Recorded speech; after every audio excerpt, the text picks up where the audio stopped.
Sudah? Udah Ustazah. Itu Risma. Sudah Ustazah.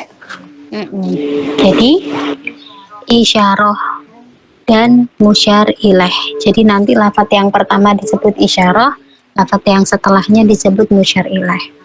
Nah, pengertiannya apa sih isyarah? Coba antum buka 2 halaman setelah yang tadi. Di sini ada tabel. Oke, kelihatan? Sudah ketemu tabelnya? Sudah Ustazah. Udah Ustaz. Oke, jadi isyarah atau isim isyarah adalah apa, Akhi Andres? Kata tunjuk. Kata tunjuk Betul, Ustaz. kata tunjuk. Jadi isyarah itu lafadz yang digunakan untuk menunjuk. Nah, biasanya kita kalau nunjuk sesuatu bilangnya gimana, Utirisma? Kalau menunjuk berarti perintah Ustazah. Enggak, misalkan antum nunjuk. Biasanya ngomongnya gimana kalau nunjuk?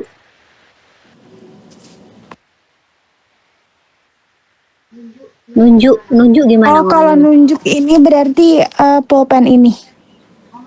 Ngomongnya gimana berarti? Apa yang disebutkan kalau antum menunjuk sesuatu itu ngomongnya gimana? Kalau pulpen ini berarti kolamu. Ngomong bahasa Indonesianya aja. Oh, Antum ya. gimana ngomongnya? Kalau biasanya nunjuk sesuatu ngomongnya gimana? Pulpen ini di sini. Gitu. Nah, berarti yang mana? Yang menunjukkan tunjuknya itu yang mana? Yang ini. Ini betul. Nah, kalau versi Indonesia menunjuk itu bilangnya ini. Atau kalau enggak ini apa? Itu.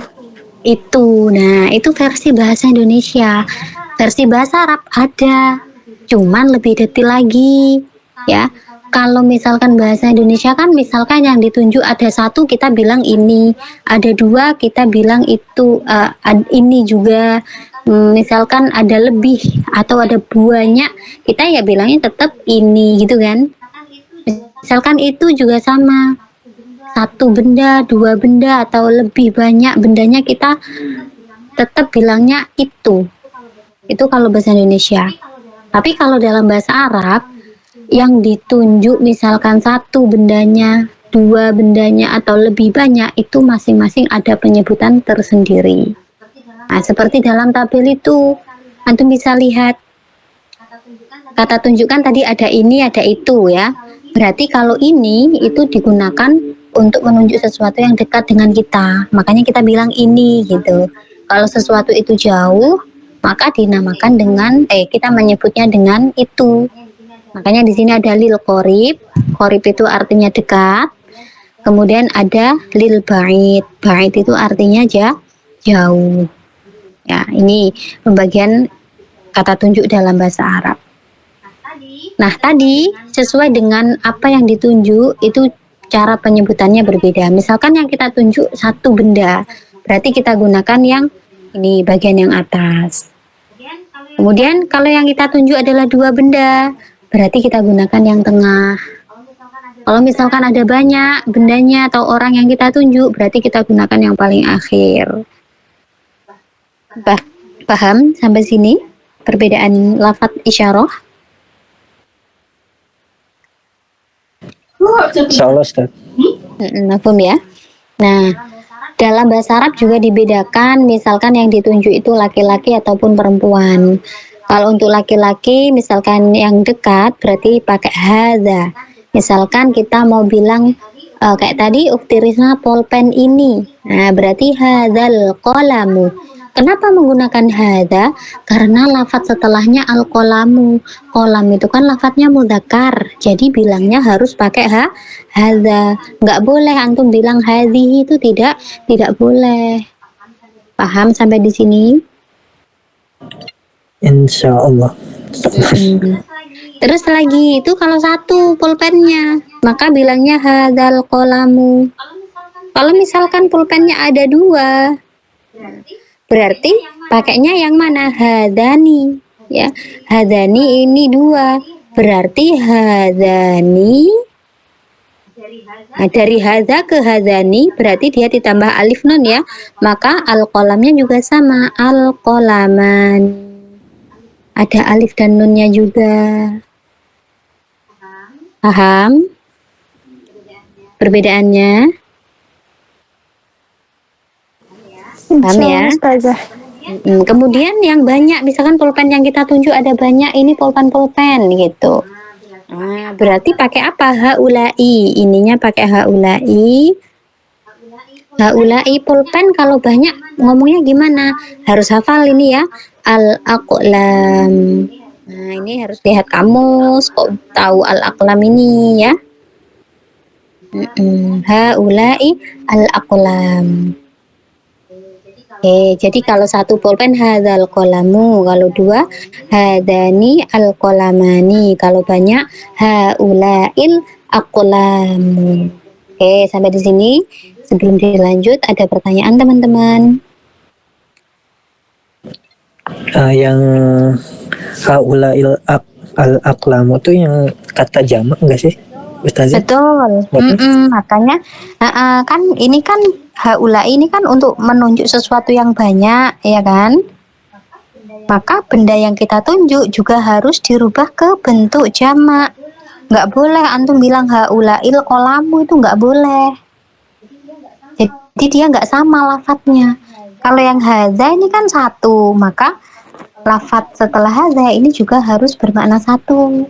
Begitu juga haulai, karena menunjukkan banyak yang ditunjuk, maka setelahnya juga harus lafadz jamak.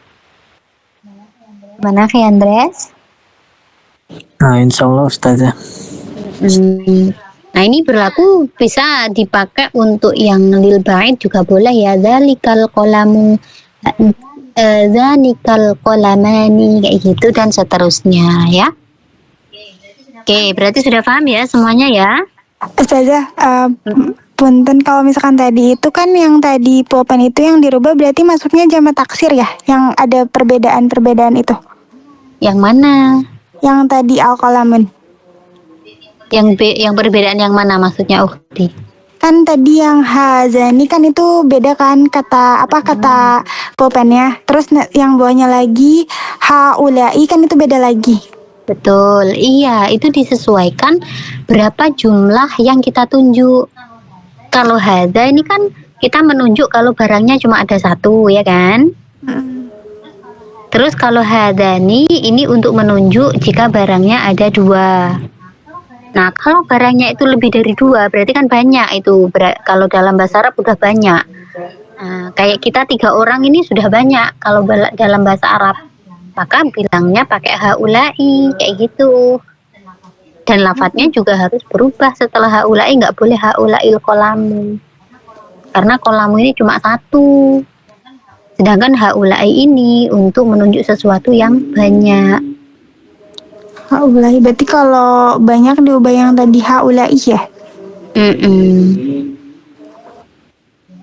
Sudah paham?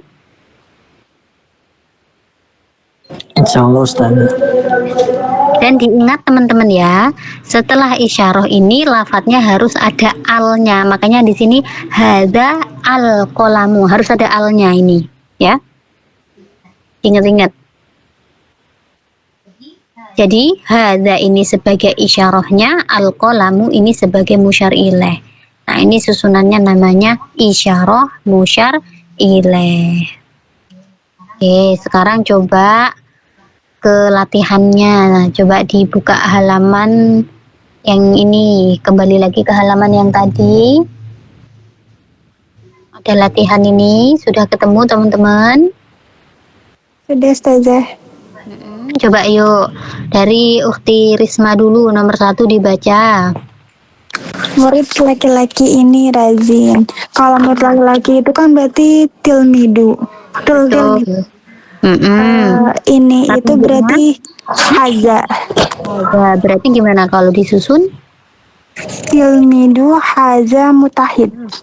Tadi gimana? Apakah al-qalamu hadza atau hadzal qalamu? Tadi itu al-qalamu itu haza. Bukan hazani. Enggak, yang saya sebutkan pulpennya dulu apa ininya dulu dalam bahasa Arab? Tadi itu pulpennya dulu. Masa? Jadi ini harus dibalik ya, Ukti Risma ya. Walaupun di sini maknanya murid laki-laki ini, ya kan? Ininya kan enggak di awal kan itu? Enggak, di tengah. Iya. Jadi kalau untuk isyarah ini dia walaupun disebutnya di tengah, di akhir, dia tetap ditulisnya di awal. Oh, berarti haza tilmidu mutahid. Hadza tilmizu mujtahiduna ahsanti. Mutahiduna. Berarti mutahiduna.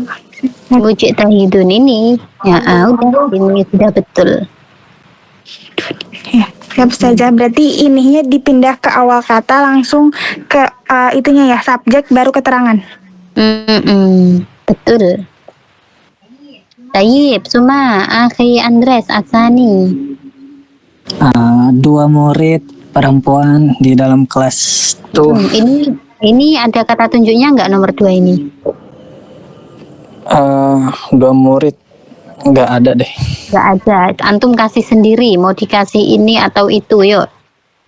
Oh, bebas itu. Boleh, karena ini kan nggak ada. Coba antum kasih sendiri. Kemudian disusun. Jadi gimana? Kalau misalkan hatani fil fasli gimana? Hatani Fil artinya fasli. apa? Hatani artinya apa? Hatani itu ini. Inilah. Ini Dua, siapa? muannas. Ditunjuk. Murid. Muridnya sudah diterjemah belum? Oh, belum. Berarti? Murid tuh tolibun ya?